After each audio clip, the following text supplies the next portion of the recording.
Ils sont donc partis dans une morgue. Une fois qu'ils sont arrivés dans la morgue, le monsieur en question avait déjà discuté avec toutes les morgues.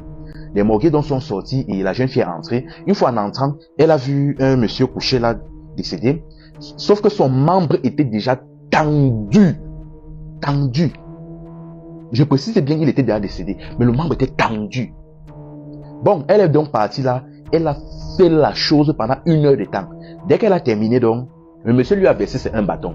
Et dès qu'elle est partie donc, elle a un peu mangé la vie avec les 1 bâton là. Sauf que bon, vous savez déjà que ce n'est jamais simple. Après un certain temps, elle a commencé à ressentir les retombées.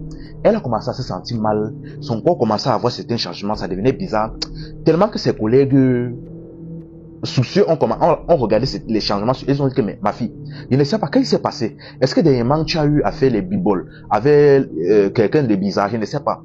Elle a dit que non, mais elle se sentait pas bien. Elle a finalement expliqué la situation. Elle a dit que non, dernièrement, elle a eu amour avec un monsieur décédé pour un bâton. Ses copines ont dit que, yeah, mais pourquoi tu fais ça? Pourquoi tu fais ça? Elle dit que non, mais vu qu'on avait fait le rituel normal, je pensais que ça devait me protéger. Elle dit que non, le rituel là, c'est pour l'attirance et la domination. Ce n'est pas pour te protéger de ça. Ils ont dit que ouais. Finalement, avec le temps, ça appartient avec que pardon. Cherchez les solutions. Cherchez les solutions parce que où tu es là, si tu restes comme ça, ta vie est en danger. Finalement, donc, voyant que ça ne donnait pas, elle a décidé de rentrer au village voir sa famille. Une fois arrivée au village, elle a tout déballé à sa famille, elle a tout expliqué.